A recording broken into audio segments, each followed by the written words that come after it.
Hey there, Mr. Sutton here with the BC Calculus Chapter 8 Quiz 2 review solutions on polar functions. On this problem, we have a particle moving along the polar curve r equals f of theta, so they're defining it for us, giving it a name, equals 3 minus theta sine of theta. We want to describe the motion of the particle with respect to the origin and each axis at theta equals 4.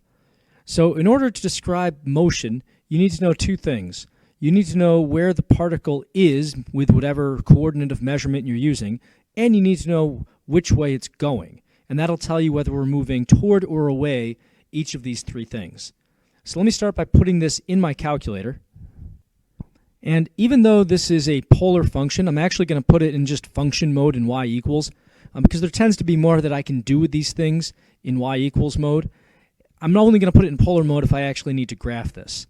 So now, first thing we need to figure out, let's just deal with motion with respect to the origin, because that's what this function originally gives us. R is telling you how far from the origin you are at whatever angle. So let me figure out how far I am from the origin at theta equals 4. So to do that, I'm just doing f of 4. And on the calculator now, let me just quit out of that and do alpha trace y of 4. And that comes out to about 6.0272, which significantly is a positive number, so that's going to be important in just a moment.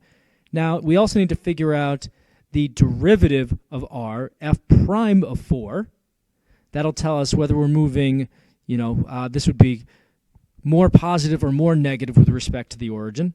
So going back here now, that would be math 8 to get my derivative. We don't actually need to define the derivative since we're just plugging in a single point. So we'll just do dx alpha trace y1, evaluate that at 4, and that's going to give us a grand total of about 3.3714, which is also a positive number. So if these signs agree, that means we're moving further away from whatever it is that you're looking at. If these signs don't agree, then you're moving closer to whatever it is you're talking about. So in this case, these are both positive, so that means we're in a positive radius with respect to the origin, and we're becoming more positive, so we're moving away from the origin. Now, in order to figure out the x-axis and the y-axis, we need to break this up parametrically. So I'm going to write x of theta. I'm going to say x of theta is going to be, normally it's r cosine of theta, so in this case it's going to be f of theta cosine of theta. This is really just r cosine of theta. This is something I can actually plug in the calculator. So back in my y equals, I'm going to go to y2 now and define my x of theta function. And this is just going to be the r function that I defined up in y1, so I'll do alpha trace y1 times cosine of x.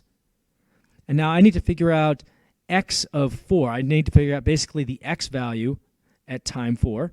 And going back to the calculator, let's quit out of there, alpha trace y2, plug 4 into that. That's really just doing x of 4, and that's about negative 3.9396, which is negative. Next, you guessed it, we need to know x prime of 4.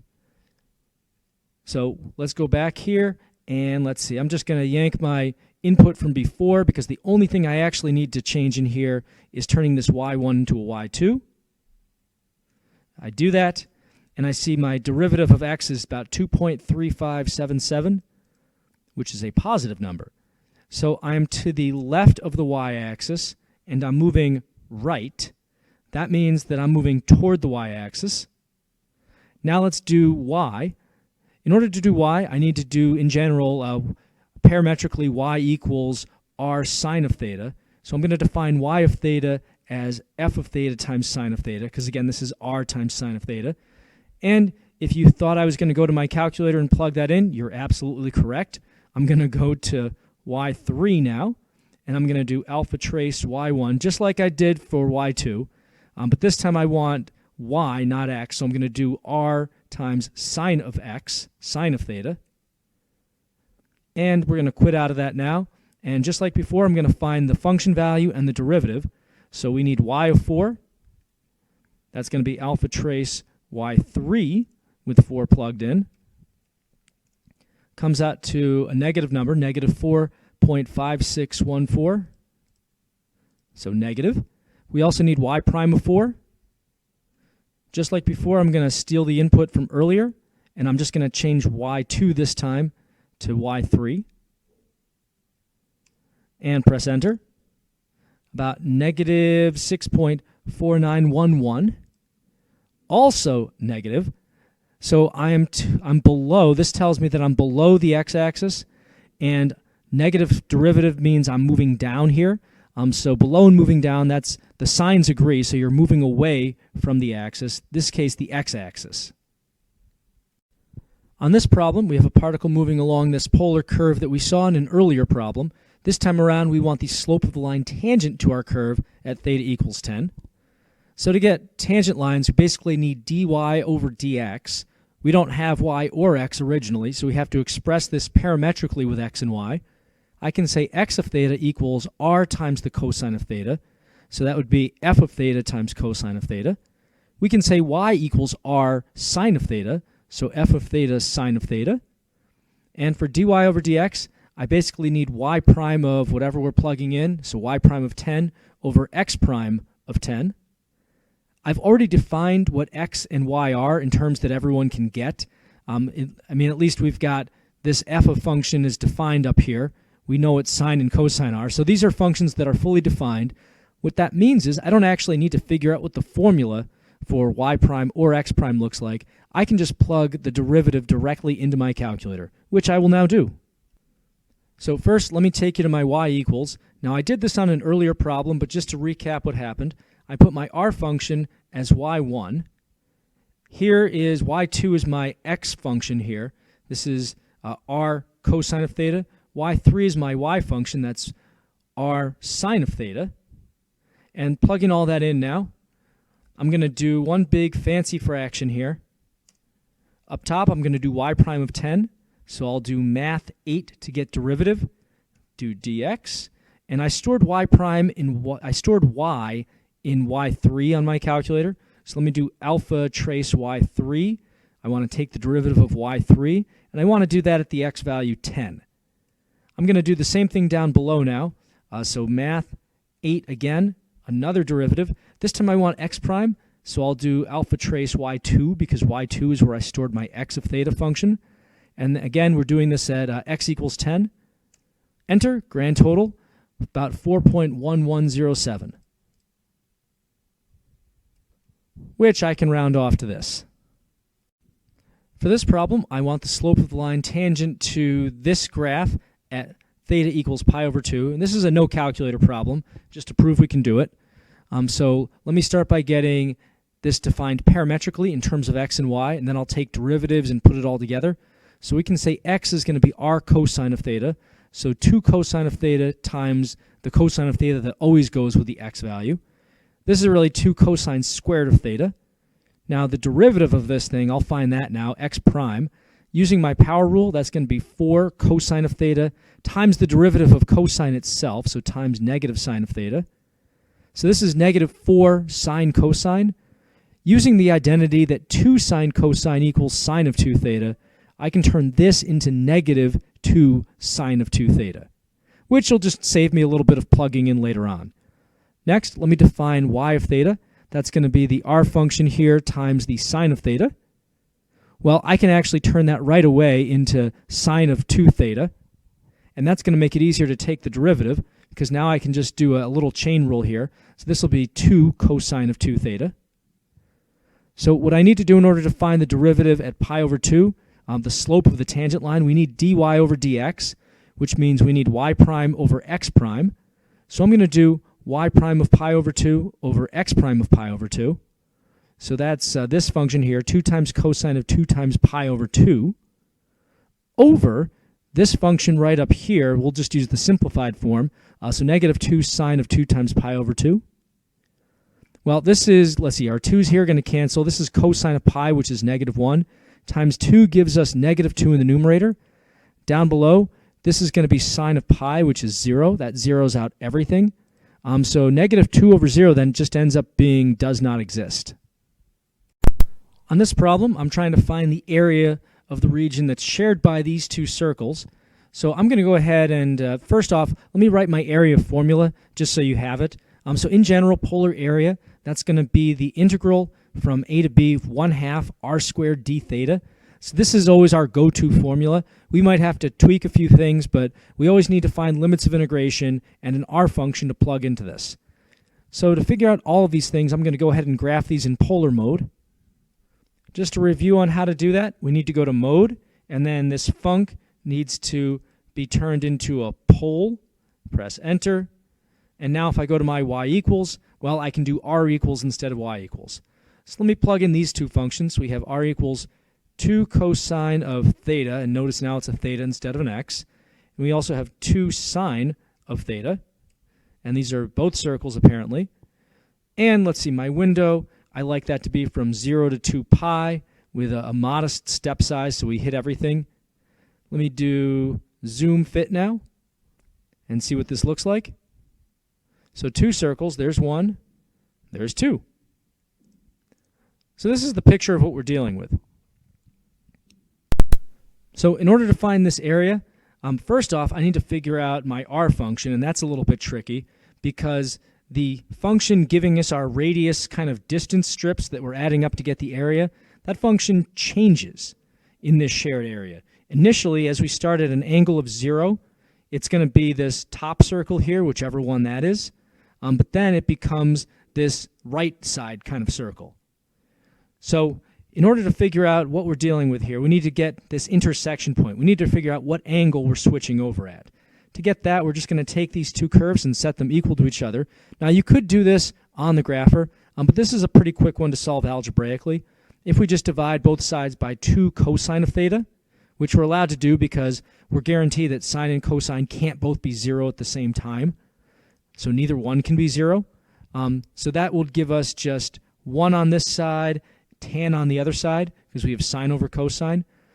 Now tan is going to equal 1 at 45 degrees and 225 degrees on the interval from 0 to 2 pi. So pi over 4 and 5 pi over 4. So those are our intersection points around here. Now the only one we're really interested in is going to be this pi over 4, because this is the quadrant 1 intersection. So I'm going to split my integral up. My first integral is going from 0 to pi over 4, and it's going to cover this top r function. Now if you forgot which one that was, we can go back to the calculator, and if I just do trace, and let me just move my cursor a little bit, so now I'm on the right side circle, and it's saying that is 2 cosine. If I press down, it'll take me to my other circle here, which it's telling me up here is 2 sine of theta. So we're going to have 2 sine of theta, or actually 1/2 of 2 sine of theta quantity squared in there. Now I'm going to have to add in some more area. I need the area that I get going from pi over 4 to, this is going to be pi over 2 if you look at this angle here. And that's going to be 1/2 to, let's see here, cosine of theta. This sideways one is cosine of theta, d theta. And now I just have to plug all this in the calculator for reals. So here's my first integral from 0 to pi over 4. And I could, instead of writing out this whole 2 sine of theta function, I could have just used y2. But, I mean, it's not that hard to write it out. Let me do my other integral now. So moving all the way over here. Oh, I don't want to forget my d here, my d theta. All right, so now let's keep going. We need the integral, so math 9 of, now we need pi over 4 to pi over 2. So let's see, pi over 2, there we go. And inside now we've got fancy fraction 1/2. Now this is another one of these things. I could have taken this 1/2 out of all of this stuff and just multiplied it kind of in a distributive fashion, but I didn't. Let's do 2 cosine of x, close that big parentheses, square it, complete my differential, and get a final answer of about 0.571. For this problem, I want the area inside this 4-petaled rose and outside this circle. If I go ahead and graph them, and I'll show you that here. So there's the graph. There is my y equals functions that I zoom fitted in polar mode. So 4-petaled rose and a circle. So if I graph this out, I see that I want the area that's outside the circle but inside the petals, so like these tips of the petals here. My strategy for doing this, so I don't have to make assumptions about where my angle's going, I'm just going to consider this small little half petal here in quadrant 1. To get this area here, I just need to subtract this little piece of the circle from the half petal, and then I'm just going to multiply that by 8 since there's 8 of those half petals. So now I need to figure out the intersection between the circle and the petal. I know my bottom angle is going to be 0. I need this top angle though. So for that, I'm going to set 4 cosine of 2 theta equal to 2. I could solve this on the grapher, but it's not too hard to solve this algebraically. Dividing by 2, we've got cosine of 2 theta equals 1/2. Inverse cosine of 1/2 is going to be pi over 3. And then divide by 2, that gives us theta equals pi over 6. So putting it all together, I've got 8 times, and now inside here I need 2 integrals. I'm going to do first the integral of the whole half leaf here, and then I'm going to subtract the integral of the circle. So for the half leaf, I've got the integral from 0 to, we just said, pi over 6, and that's going to be this 4 cosine of 2 theta that I'm taking half of and squaring. Now I have to subtract the integral of the circle, so we're doing minus integral from 0 to pi over 6 of, and now the circle is just 2, so 1/2 of 2 squared d theta. Plug in all that now in the calculator. So there is a way to do this a little bit more efficiently from what I've written out here. These both have a 1/2 inside that I could factor out and multiply by that 8. So really I could write a 4 out here. And since these integrals both have the same limits of integration, I could actually just subtract the stuff that's left over, the 4 cosine 2 theta squared and the 2 squared, inside one big integral. So I could just do math 9 integral from 0 to pi over 6. There we go. And now inside I'm going to have a parentheses 4 cosine 2 theta, and close that parentheses, close another parentheses, and square that. Minus, now I've just got 2 squared. Can't forget my d theta, and that's going to be a grand total of about 15.306. So that was the fancy quick way of doing it on there. On this problem, I'm trying to find the area of the region that's shared by the circle r equals 2 and this cardioid right here. Let me start by graphing this. So here I am in polar mode in my r equals. I've got my circle, I've got my cardioid. Let me zoom fit these things between 0 and 2 pi. Let's see what we're dealing with here. Okay, so there's our circle, there's our cardioid. So we've got this kind of setup going on. So in terms of my strategy, I see here that this shared area includes a whole semicircle. So I could probably just get that by basic geometry because I have a radius of 2. But then I still need this area that the cardioid is giving me. So let me go back to my graph and let me trace out. I want to see what my limits of integration would be to get from here up to here. See if my bug really moves the way I think it does. So let me do trace, and let's see here. I'm on the circle right now. Let me press down, and now I'm on the cardioid, it says there. So this is at 0, and as I go to the right, I'm going this direction, and I go all the way around, and that's eventually going to take me back this way, back to 0. So I can't, unfortunately, just go from pi over 2 to 3 pi over 2, because that would actually give me all of this stuff for the cardioid. To go from here to here, I need to go from negative pi over 2 to positive pi over 2. So I'm going in kind of a positive direction to get that area. All right, so my strategy then, I'm going to add the semicircle over here and an integral with my cardioid from negative to positive pi over 2. So for the circle, we've got pi r squared, but we need half of that actually. So 1/2 times pi times 2 squared, radius of 2. Now for the cardioid, I'm adding an integral from negative pi over 2 to positive pi over 2, and that's just going to be this stuff up here squared, times 1/2. So 1/2 times all of that squared. Let me put that in the calculator now. So here's what I've entered on the calculator. I've got my semicircle area right there, and I'm adding this integral here, negative to positive pi over 2. And instead of writing out all this craziness, I mean, I already stored this cardioid as R2 on my calculator. So I'm just going to take this opportunity to do alpha trace, pick R2, and then just square that.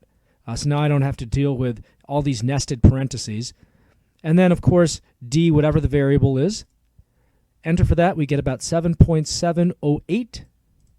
And there it is.